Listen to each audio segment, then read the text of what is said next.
અને હવે સમાચાર જામનગરથી, જ્યાં દરેડ જીઆઈડીસીમાં એસજીએસટીએ મોટો સપાટો બોલાવ્યો છે। માંડોવરા ટ્રેડિંગ કંપનીના સંચાલકો સામે કાર્યવાહી જોવા મળી રહી છે। 50 કલાકથી વધુ ચાલેલી તપાસ બાદ પિતા પુત્રની ધરપકડ થઈ હોવાના સમાચાર। 23.08 કરોડની ખોટી ઇનપુટ ટેક્સ ક્રેડિટ કૌભાંડનો ખુલાસો કરાયો છે। બ્રાઝ ભંગારના વેપારમાં બોગસ બિલિંગની ફરિયાદ બાદ આ તપાસ આરંભી દેવાઈ હતી। રાજકોટ અને અમદાવાદની 22 ટીમે સંયુક્ત કાર્યવાહી શરૂ કરી હતી। દરેડ ફેઝ 3 અને જાનકી કોમ્પ્લેક્સ સહિતના સ્થળોએ આ તપાસ કરવામાં આવી હતી। 100 કરોડથી વધુના બિલિંગ કૌભાંડની હવે આશંકા સેવાઈ રહી છે। કૌભાંડના અન્ય કનેક્શનની પણ હાલમાં તપાસ થઈ રહી છે।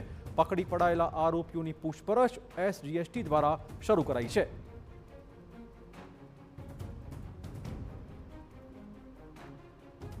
વધુ વાત કરવા જોડાશે અમારા સંવાદદાતા દિવ્યેશ। દિવ્યેશ, શું બધું અપડેટ? જી દિવ્યેશ।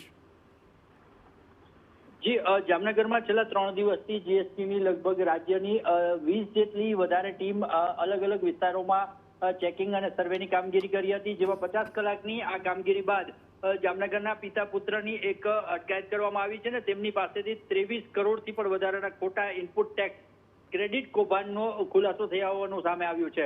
હાલ બંનેને પોલીસને હવાલે કરવામાં આવ્યો છે ને તેની જેટલી પણ ડોક્યુમેન્ટરી છે, જેટલા ડોક્યુમેન્ટ દસ્તાવેજ છે તેને લઈને હાલ ઝીણવટભરી તપાસ જીએસટીની ટીમ દ્વારા કરવામાં આવી રહી છે।